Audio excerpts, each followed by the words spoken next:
you look under the hood of all of these monopolies, it's not fundamentally the product. It's the distribution advantage. And they have some kind of unique distribution that no one else can get access to. You're thinking of building a company or already run a company that is not registered, but you want to get registered. I've looked at a lot of solutions, and one of the best ones in the market right now is Doula. I reached out to Arjun, who is actually the founder of Doula.com. I asked him if he'd like to work together on the podcast. He was like, of course.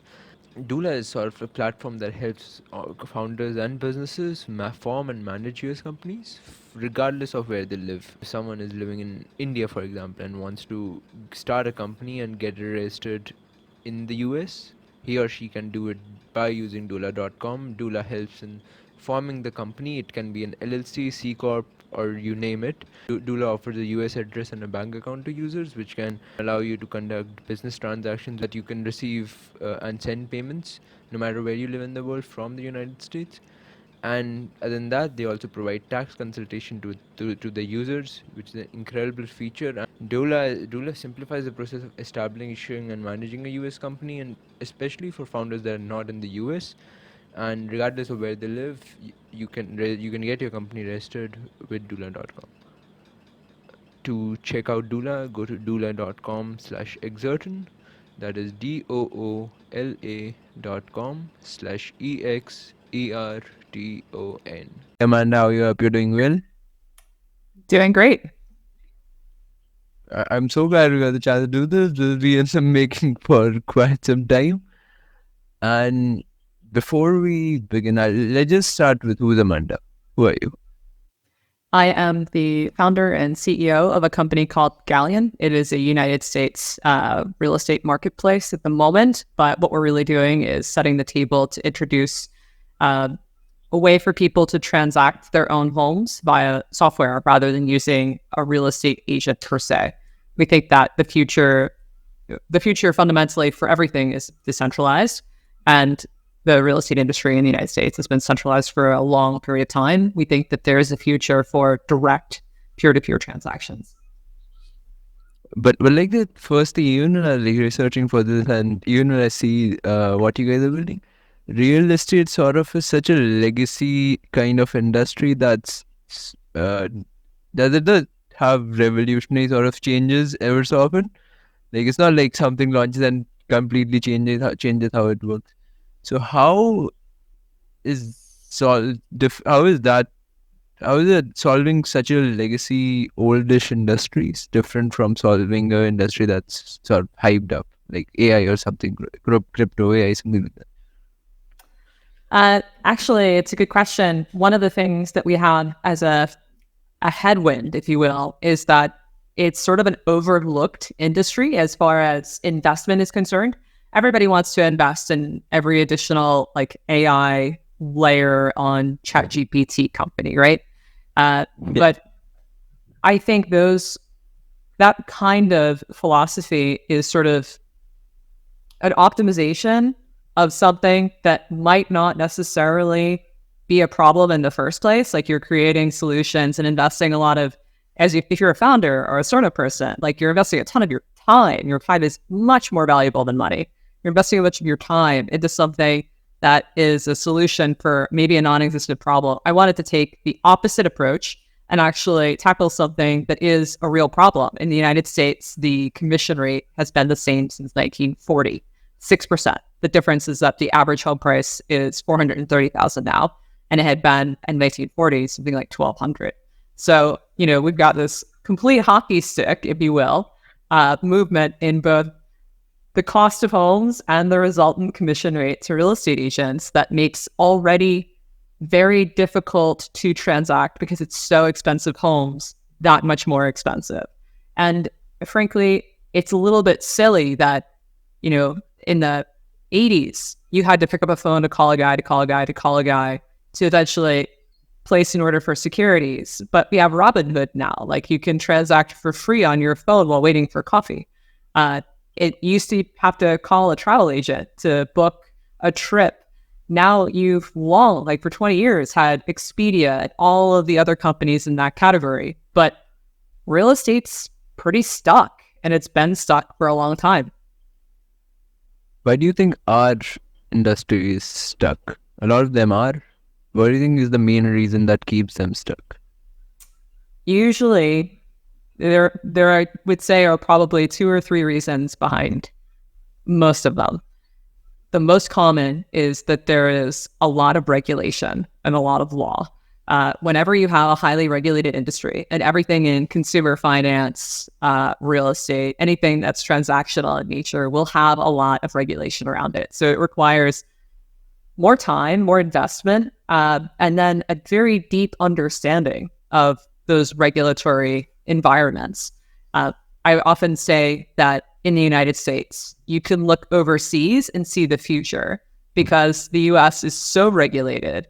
And we have what I would describe as a patchwork quilt of regulation. Like we have 50 states and then also multiple federal agencies depending on the product that you're bringing to bear. So there is a lot to wade through compared to a country like the United Kingdom where they have the FCA. That's it. Like if you're building a financial product, you have to go and figure out what the FCA will allow. And that's your regulatory body. It's completely different in the US. What's legal in like Pennsylvania is not necessarily legal in Maryland and vice versa times 50. So number 1 is regulation. Number 2, I would say, are entrenched incumbents that have monopolistic or duopolistic advantages. So in the United States, we talk a good game about being antitrust, but we have monopolies everywhere. I would argue that until very recently, Google has pretty much had a monopoly on search. If you have a cable bill in the United States, you're probably paying Comcast. That's kind of monopoly. Maybe you're paying somebody else, but they have a huge size advantage. The one that I personally dealt with in my last company was the duopoly of MasterCard and Visa. Like if you're working with a credit card scheme in the United States, you're working with one of the two of them. Discover is now under an acquisition offer from Capital One. So that one's potentially gone. And the only other player is American Express, but they very seldom work with external card providers aside from like Delta and Starwoods. So it's MasterCard and Visa. You have to work with these incumbents. And unfortunately, in the big state industries that don't have a lot of change, it's duopolies and monopolies at the helm. That when you look under the hood of all of these monopolies, it's not fundamentally the product. It's the distribution advantage. And they have some kind of unique distribution that no one else can get access to. The last one is business model. Like a lot of the reason why things are stuck is that somebody has made a lot of money on creating a very rich business model with a very deep moat. I would say title in the United States is one of those. If you look under the hood, how residential real estate title is insured and held, there's like one company that has 60% market share there. They just had a huge moat advantage. When startups build such a distribution, in your opinion? It's a great question. It's one that I'm tackling right now. It's something that I think about all the time. I think the first and most important thing is to build a product for one discrete user and nail it. Like nail it for that discrete user. And I would say pick one channel where that user will be. And just that one channel. Master it. So, for example, if I was going to build something for another startup person maybe 5 to 10 years ago, I would probably focus on a specific kind of an engineer. And I would be thinking about how do I get in front of them on like a Hacker News or something like that. I would really try and hone in on what's one product for one user type on one channel. And then from there, you can take these essential insights and either go vertical, like you can go to more kinds of people at the same company, or you can go horizontal and go find that person in other population centers around the web or wherever else they might aggregate. How do you identify who that specific discrete person is? It's, I think, the most important first thing is going back to the point we made when we started the conversation. I think that you need to have a problem that you are solving for and not be building a product in a vacuum and then bring it to market. I worked with a very dysfunctional company in the past that used to pontificate, like build these great product ideas, like in the executive office, and they would have these great product ideas, but then not actually talk to a customer and evaluate whether or not that was something that they even needed or was it a problem that they even had. It was fundamentally putting the cart before the horse. They were like creating solutions for problems that didn't exist. So before you figure out who the person is, figure out what problem you're going to solve that is valuable enough to a person that they will pay you money. And that is the person, that first person, and people that look like them as you start to expand the universe of other people who have the same problem is your demographic. But a lot of what happens with when you this is a great point, but when you build for a discrete user, and to solve that problem, it takes a lot of effort for you to personally do it. Like you're awake for example, if someone's solving a discrete problem, they're awake like 2 days just to solve that one person's problem. As you start to scale, you see a lot of nuanced problems that come up with sort of like different users that in the same universe. How do you deal with that? Yes, I think it's going to be really important, especially in your earliest days, that you focus on the one most high value and important thing you can solve for right now and not try and do everything or be everything to everybody. You don't have the money, you don't have the time, and frankly, you're not going to be good at it, right? Like, I remember a long time ago, somebody was trying to sell me as an executive at a different company why we needed to use Salesforce Marketing Cloud or something like that. And I came from a technical marketing background that I knew that product was like a bolt-on. And I'm like, no. Salesforce's core competency is like this one thing. And all of the bolt-ons are how they get additional enterprise revenue, right? Really expensive ARR subscriptions. But fundamentally, it's not better than just DIY or even hiring an agency to do some of this stuff. And you'll save a lot of money. Be aware, even if you're evaluating a vendor, be very aware. Every company is probably great at like one or two things, especially when they're early. That's what you want to hire them to do. You don't want them to also be your marketing agency or also be where you store your data or also be all of these other things. Those are bolt-ons that are additional, opportunities to upsell or downsell you, but they're not necessarily core to what that company does. Building sort of monopolistic distribution, for the lack of a better word. Mm-hmm. How do you go about getting the right people on for doing that? When you're acquiring your first customers, I think it's really important. It cannot be overstated how important it is to build an audience and build a community. Like, I think that we all know, a good example is Airbnb. Everybody knows Airbnb. And what I think is overlooked is that Airbnb was not the first, but it did become the category king. Its VRBO had fundamentally existed for years, and there were some other kind of VRBO-ish like solutions that existed for years, but they were transactional and didn't have a community around them. One of the things that Airbnb did extremely right very early is they created a community of hosts, and that community created audience where people both could be solicited for rapid product feedback, but it also kept them very sticky, and they helped to sort of inform one another over time. I think that was an early version of what will become an even more important and relevant thing over time in an age where I read a comment or maybe a tweet this morning that we're about to enter what's going to feel, what I think it was from Jack Dorsey. He's like, we're about to enter what is going to feel like a crazy period of everything is going to be AI generated, and we're not going to be able to know what is real and what's not real. I think you referred to it as a simulation. I think that's right. And I think what cuts through that is original thought and communities that have a brand. I think that community and having your own captive audience of users that are initially the people you want to solve the problem for, but who then create some kind of UGC, user-generated content, or some kind of value that attracts other people like them is an essential first framework. Do you build the community first or solve the problem for that discrete user first?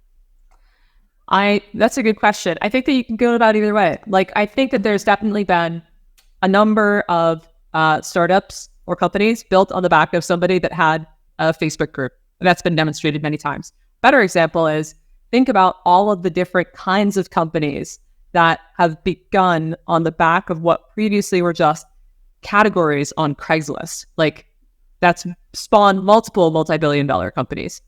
I think there is definitely an audience first or an audience led path. And I think that in reverse, you can also create a product and then create some community around it, which is what Airbnb had done. I think both ways work, but I do think while it's more difficult and maybe more work to get done at first, it becomes a brand or a company that's larger than just the transaction or the product. And that's what you need to get to.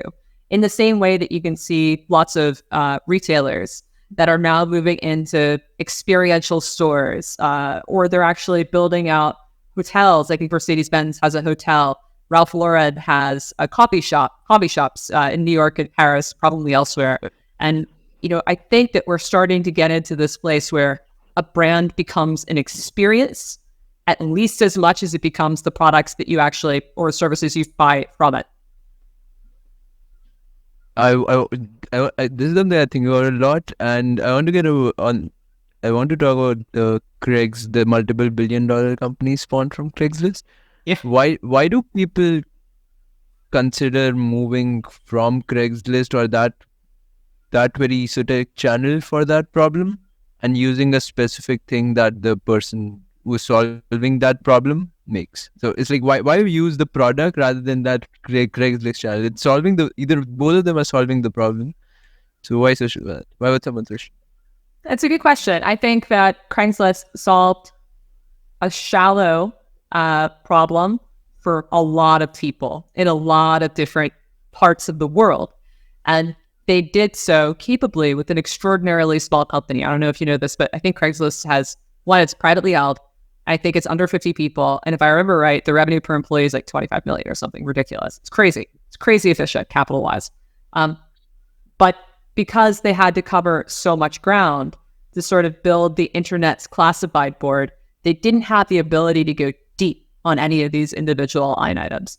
So like you can point out things like cars.com or AutoTrader from the car section, or Indeed from the job section, or Grindr from the dating section. Like there are so many places where there has been a multiple 100 million, if not billion-dollar company that has been extracted by simply solving deeply for one community what Craigslist was shallowly for many people. Why would a user switch from that one channel and switch to a whole different product? But what would make the switch happen for them? So a good example is actually Airbnb. Airbnb grew off of the back of Craigslist. Yeah. There's a great article by Andrew Chen where he breaks down what was their novel hack initially. Basically, every time somebody listed a room for rent or something like that, they had some outreach that went in, an automated outreach that went into their Craigslist inbox, and vice versa. Every time something was listed on Airbnb, they automatically posted it on Craigslist in that local market. Really, really, really smart distribution hack. But fundamentally, I think why people went to Airbnb instead of Craigslist boils down to solving the problem more deeply and trust. Like you can only see so many pictures on Craigslist and there is no review. So if you're renting a room on Craigslist, you're really flying blind. Like you just don't know. Where Airbnb gave you the benefit of having absolutely beautiful photos, a lot more extended detail about the time, a calendar to schedule with where you could see immediately whether or not that place was available. And then the assurance of and security of rooms and a place to transact payments that was secure. Like it just was additive at every single point of the transaction for an end user that actually wanted to rent the space. So I think that's why, and that's just one of many analogies. I think Craigslist was a good build board, but it's not deep or rich enough to build a full product like Airbnb out of. So that's why Airbnb exists. Yeah, definitely. Like we see a lot of this with other than Craigslist too. Like Discord is a good example. A lot of things companies started from like small specific Discord servers and then eventually grew into larger companies. So if you really want to build a good distribution like we were talking about, how would you go about doing it with a team, with a specific team that you want to build? What should the team look like in order to build something that's sort of like becomes a monopoly? I say so myself. I mean, monopoly is going to be a long haul. It's going to take a long time to build a monopoly over again. But I would say your initial team should be built around two things. For a startup, there's only two things. It's building product and selling. And no matter what hat or title you might wear, especially in your earliest days, everyone is doing everything. Like you're going to be both taking out the trash and also coding, and then also doing a biz dev call. Like you're going to do all of it. Just make sure that the team composition includes people that can be individual contributors, because at an early stage startup, there are no non-individual contributors. Everybody is an individual contributor. And everybody should be doing one of two things from a fundamental standpoint. They're either doing something that's generating net new product, or they're doing something that will help to market and sell the net new product. And that's it. How you scale that team is a much different conversation. I think there you really start to dig into doubling down on what works, keeping your costs as low as possible, especially right now, because if you're venture backed, the world has moved towards profitability and wanting to see not growth at all costs as it used to be, but like you have to have some very sizable revenue and profit potential on the other side of it. And making sure that you're focusing on the thing that has a power law revenue stream. So when you're thinking about power laws, which is what every venture-backed startup inherently signs on for, you should be focusing not on how you're going to make like a little bit of money off of a lot of different kinds of customers, but how are you going to make a high concentration of large revenue off of one type of customer so that you can scale that, and then potentially down the line, when you have more time and money, expand into other revenue lines against different products or different customer types. Do you think is that the reason why early team members join too? I think early team members tend to be missionaries. And I say that differentiator there, missionary, non-mercenary. Mercenaries are, folks that tend to join a later stage, more established company because they need higher levels of compensation, and they're there fundamentally to accelerate a resume or a LinkedIn profile. Like they're there to continue to get the promotional ladders and climb the higher rungs. You have to have a lot of humility and a lot of grittiness, for lack of a better way to describe it, to work at an early stage company. And you're probably going to be mission led. I'd say for my team at Galleon, we're both mission led, but also we're formed of a bunch of people that had previously worked at a different company. So we're also highly collaborative and want to continue to work together and find a way to win together. So we're both missionaries about the product and the idea, but also missionaries about making sure that we build a great company in the image of what we want to see in the world.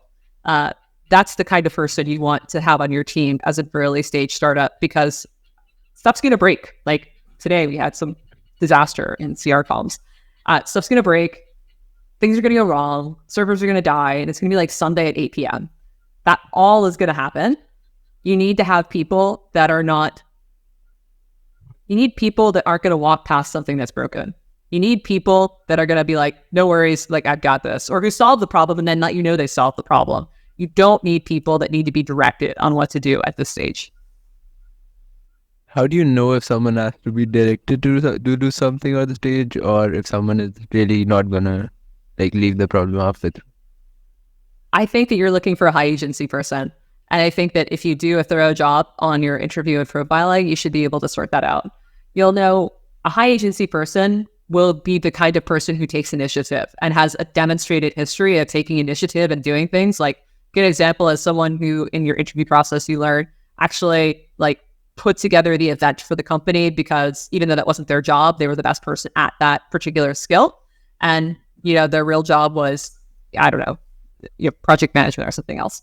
You want people that are doing things outside of what is necessarily their defined title, or who have a high level of agency as evidenced by other things. Like maybe they're also involved in some charitable activities outside of work, and they have, increasing amounts of leadership or whatever there. You're looking for people that are doers, and that have a long-standing reputation of being aggressive about doing things, not just waiting for things to be directed to them. What do you think makes the difference between hiring people from big companies and hiring people who have not a lot of experience working at big companies, but sort of on an individual basis? I'm going to say something a bit controversial and say don't. People that have worked at very large organizations are very likely to have they're not building widgets, they're like polishing a widget, and they're being really well compensated for polishing that widget. And that widget might not ever see the time of day. Like it might never actually make it to market, but they've still been compensated for the work and time they've invested in making that widget. Now, I recognize that is an overgeneralization, and there are certainly some very competent people at these companies. But I would argue that those very competent people that are being compensated at that level in those kinds of companies are very unlikely to join an early stage company that isn't theirs. Like they're already making exit sized amounts of of annual income. And for them, it's not necessarily worth it. Is this only for executives or all team members? I wouldn't say all team members, but tread cautiously and interview with a lot of focus on getting into the weeds. One of the things that I've encountered when hiring people from very large companies in the past is that they, on their resume have done everything, and that's amazing. And then you actually dig into the weeds in the interview and you're like, oh, like you were on a committee that approved something that was actually built by this completely separate team. It's a very different thing, but you got to really, this person has to be exactly right for you to go through the pain of actually conducting the interview. And frankly, the compensation, at least in the United States, is going to be in the multiple hundreds of thousands of dollars for anybody who's in engineering, for example, from a FANG type company, multiple hundreds of thousands of dollars. You're talking like an OpenAI engineer. You're talking about over $1 million in comp. You must have the comp to be able, or the revenue or the runway to be able to support a compensation like that, because it doesn't make a lot of sense for them to take a huge haircut unless you have something really compelling. If the comp is higher, do you think the performance will be better for a person? No, not necessarily. I've almost seen an inverse correlation. Not all the time, but I would say in general, I've seen almost an inverse correlation. I've been very fortunate to have hired, I would say, the PSDs from that famous Bear Stearns memo, the Poor, Smart, and Determined, or something like that. Like the people that are like hungry to build something and to get rich, enrich themselves, enrich their families, like start the snowball. And for those people, there is almost, how do I put this? As a manager or as a leader of an organization, you want a team that you feel like you have to keep up with. Like that's the right team. If you feel like you're constantly pushing and pushing and pushing on your team to get them to do the things, that's the wrong team. Like you should either pivot, cycle those people out, or give the investors back their cash. That team's not going to make it. So you really need to have people that are so hungry, like you have to tell them to stop so that they don't burn themselves out. That's the kind of level of intensity you want in a venture-backed startup team, especially at early stage. Like this is a great point. And I had Jeff Seibert on. He built Crashlytics. I don't know if you know it. It's like I have. Yeah. So I had him on in August. I know in August of last year. I talked about sort of the same thing with him too. And what he told me is that the job to train freshers, sort of people who are just getting started, is for only large companies. And the goal of startups is not to train early stage companies. What are your thoughts on that? For early stage, I would agree. I would say as soon as you get to anything that looks like scale, you're probably going to get more value. If you have even a basic training program for, I would say, the operational level tasks. So you're not putting anybody like this in something that's a strategic role, but in a customer service role or product management, or maybe not product management, but like something that's very formulaic. That's a good place to hire young talent and give them an opportunity to really skill themselves up, and then give the company an opportunity to get exceptional talent that just whose compensation is effectively experience, right? Like it's not just cash, it's experience. That's a really great hire. Early stage, no. Because again, going back to the point that I made earlier, you have to have individual contribution at this stage. Like everybody's an individual contributor. So you don't have time to train somebody on how to, set up an AWS instance. You just need to hire that guy. That's the important thing to remember at an extraordinarily early company, which I would define as anything below Series A. You really need everybody to be an individual contributor. Yeah. I mean, I think the AI will make a change here. I think I know. But like if you talk about compensation specifically, how do you go about doing the ESOPs part, the employee stock options part for We're pretty compensation? formulaic about it. We used, I think, a publicly available calculator on Canva to distribute the initial like co-founder shares, and then from that we basically looked at benchmarks. Like at pre-seed, what percentage of the company's option pool should be allocated to employees of all stripes, and then at seed, what percentage is that? I think it works out to something like 15, 12, 10, 7 over time as you graduate up into further series of funding. And I know that it varies a little bit according to your industry. So, like, for example, for hard tech, that number might start at 20 and not at 15. And biotech might start at 20 and not 15, because you've got to get extremely senior people with a lot of education and a lot of probably clinical or similar experience inside. So they're going to need a lot of equity. But we literally just looked at benchmarks. I think Canvas were pretty good and used a calculator, and that's how we factored it in. Do you think people really care about employee stock options, the early stage team members? I think yes, especially at the early. So I would say at the early stage, if you have an experienced team, that's their primary compensation. They're doing this because they want to own the company and realize some kind of exit liquidity event.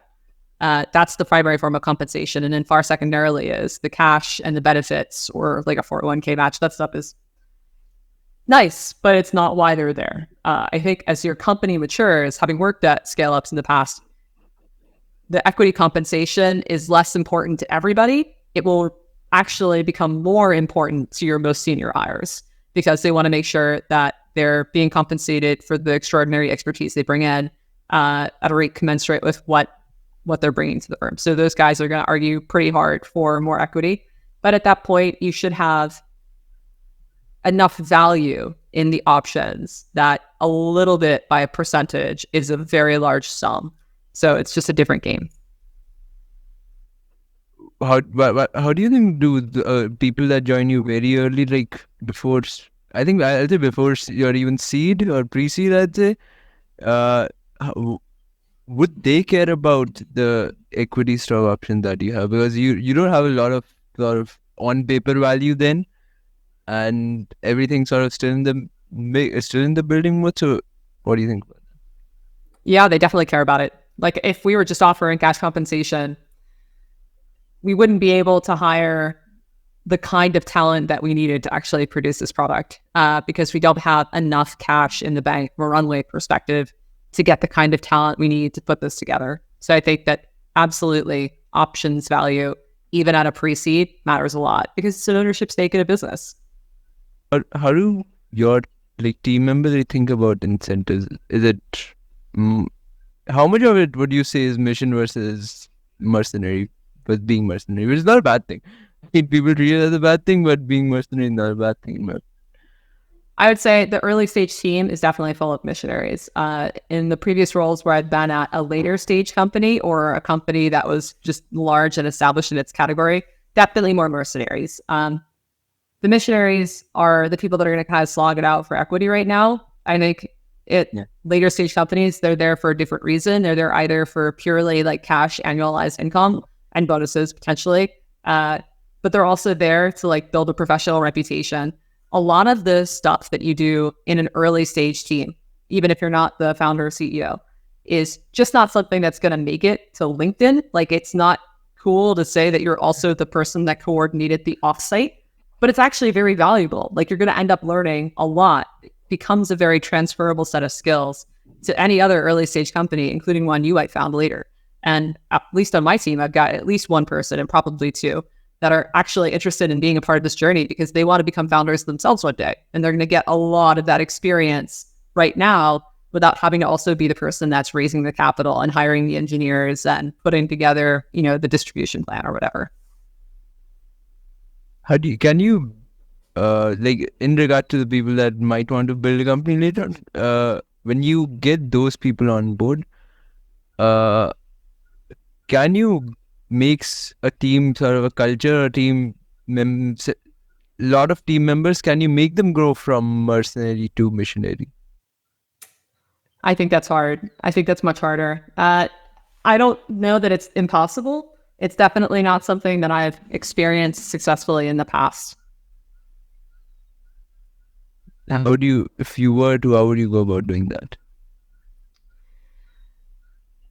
I would probably try to think about how to appeal to something that aligns with their interests. So if it's something, anything outside of cash compensation, I would be thinking about giving them exposure to something that maybe isn't what they're actually there for, but is something that they're interested in the future.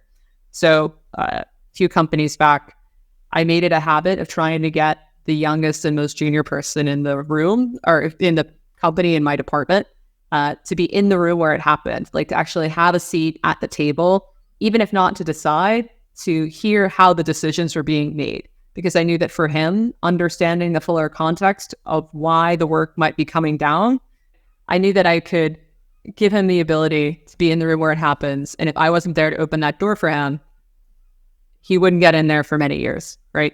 And I wanted him to sort of get that level of exposure because I knew that for him, what he really wanted was professional career growth in as linear and as fast a trajectory as possible. I wasn't going to be able to give him more cash, but I could compensate him with exposure. And I thought about the problem from a different angle. I would say for most companies, there are basically three forms of compensation, and everybody looks at cash. Some companies give you cash and equity in some fashion. I think that the most valuable form of compensation that's overlooked in a lot of companies is the exposure or the ability to do things that are either outside what you would otherwise get exposure to, or something that gives you the ability to understand how it's actually all working together. I think that's really an important thing to be able to offer. How much compensation do you think, how much exposure do you think would make up for the lack of compensation? It genuinely depends. In the case of this particular person that I'm thinking about, we were probably paying him maybe 5,000 to 10,000 under what his salary range would be, but it's all we could afford to pay for that position. And we knew that he would be a very desirable candidate in part because of the very exposure we were giving him. So I think that you need to use your gut. It's going to be highly situational to an individual and to that individual title. But I do think exposure matters a lot. I should also add the newest and most obvious form of flexibility or compensation I've forgotten is flexibility. So if you could offer the ability to work remotely or work from home, or even hybrid versus a 4 or 5 day a week in office, like in New York right now, a lot of the financial firms are back to 5 days in office. I don't think that's the way most of the world is trending, but being in office anywhere is going to put a premium on the compensation you're going to have to offer a candidate to deal with the commute every day. If you do build a company that's totally online, how do you really that's totally remote? How do you build a good enough culture for that? I would say that's a topic broad enough for a completely dedicated podcast. The first company that I worked in that was completely remote was way back in 2013. And for me, I've been doing remote first or mostly remote companies since. If you think about it, every international company is also a remote company. Even if you're in the office in New York, if you have to liaise with somebody in London or in San Francisco, it's still a remote culture. Like you figure it out.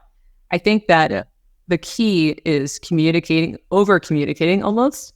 I think without having the ability to connect in person, you should assume that you need basically like 3 points of contact on anything to get about as much understanding. So you need to really prioritize clear communication and almost repetition. I think that's really the most important thing. From a cultural standpoint, like your culture is going to flow from the leader. So the energy you bring into the organization, whether it's in person or it's on Slack, is the culture that you will get. The things that you care about are the things that your company will ultimately care about. The things you overlook or look past are the things that your company are going to overlook and look past. So be really conscious as a leader, regardless of whether or not you're remote or not, about what you're bringing into every interaction you have with either an individual or the team. I also think that many of the companies that have done really well in the remote first culture, and they are really big companies, like GitHub is a remote company, have also made it a priority to do things like quarterly or annual on-sites or off-sites. And that is something that we will adopt as we go. Yeah, I've seen there's a lot to like on the very early startups. But this will bring us to the question that if you take a step back, what does culture really mean? Like what about like just showering positive affirmation in the Slack channel? Is that what culture is at the founder? No, I think of culture as sort of a corporate reputation. Your reputation is what people say about you when you're not in the room, right? Like that's your personal brand. I think about culture as almost like the internal brand of a company. So what do your people say about what it's like to work in your company when you're not in the room or you're not like managing the conversation? I think that's what ultimately your culture is. It's not your deck Netflix. It's not like your aphorisms on the wall, and it's not, obligation to dissent on Amazon's list. It's none of that is actually your culture. Your culture is the company's way of thinking about itself. It's how the company has its own internal reputation and communicates what that internal reputation is. How does that really get developed at early stage companies? I think with intent. It will either be with intent or by consequence. So you should be intentional about it. And I would say the way that we create culture is ultimately, borrowing from psychology, behavioral reinforcement. If we reinforce the behaviors that we want to see and we address the behaviors we don't want to see quickly, that's how we're going to head in the direction of the kind of culture we want to create. You have to be really careful about accidentally rewarding bad behaviors. And in just the same vein, you have to be really careful to not to forget to acknowledge the good behaviors you want to see. So if you want a company that works fast, make sure every time somebody does something, like they identify a problem, they put a ticket in and they solve the problem in the same day, make sure you celebrate that. That's a win. It's very hard to do, and it's exceedingly hard to do the bigger the company you are. So that's the kind of culture you want to reinforce. How do you reinforce the culture? Just celebrating it? I would say, so for us, it's actually like celebrating people that are doing a good job. Napoleon had this like amazing quote that I'm going to butcher, but soldiers aren't paid well. And his main observation was that he could get people to move absolute mountains for a little bit of colored ribbon on their chest, right? I think that praising actually matters a lot. Giving people feedback that they're doing a great job. Everybody wants to be validated. Everybody wants to know that what they're doing matters. And in an early stage startup with a bunch of missionaries, they really care about what they're doing mattering to the outcome of the business. So reinforce them and praise in public. If you're talking about something a little bit more esoteric than that, like you really like the fact that somebody is being proactive about generating net new ideas that are adding value from a product or a sales perspective, then doing things to show them that you trust them more and are willing to be a bit more hands-off, and that you're a high agency, like you're recognizing their agency and their initiative, you want to give them more responsibility, that can be very valuable for people. There are some people that absolutely can't stand being micromanaged. They just want to like take something and run with it. Give them the ability to. Like, it's probably one of the biggest differentiators between being an early and a late stage company is that in an early stage company, you can do a whole bunch of stuff that is not in your job description. At a late stage company, you're going to like be a person that does this thing for this department, and this department sometimes gets to talk to these other departments, and that's it. So it really comes down to what is it that you can do to reinforce the kinds of behaviors and language and things you want to see in your own company, and how do you mitigate the behaviors and language and things you don't want to see as quickly as possible. How do you change like how you function with one specific person? Like if you talk about the different people that you have to interact with, everyone is driven by different things. Everyone sort of, like you gave the example, someone likes being micromanaged and someone doesn't. How do you change how you deal with that specific person and another person and another person, or in that case? I recognize that these are all people, and I try to know their stories. I know that that's not going to be big picture is scalable, but it would shock you how much you can actually know and learn about a person if you just let them talk. Like, you ask them questions and you make careful note of everything they say that sounds like it might be a driver for them. Like, I had an employee who had kids he needed to pick up from school. So every day he was going to be gone between 4 and 5, but then he would make it up by working early or would make it up by working late. And just having the flexibility to let him be the parent that went to go pick his kids up at school was a form of compensation. Like, it was a thing that I could do by offering flexibility that generated so much loyalty and so much goodwill, but I wouldn't have known to do it if I didn't know his story. So I don't think that you as a leader can get away with managing a team and not deeply understanding who the people are that are on your team. I think you have to know who they are, and you have to understand what's important to them at the stage of life they're in right now. I think one last question that I'd like to end with, I've been into startups, we see all these things that are like 11. What do you think is one fact that will blow 11-year-old me mind? I think the thing that has blown my mind is that I started too late. I think I overestimated how difficult it is early on in a way that allowed me to become very intimidated by it.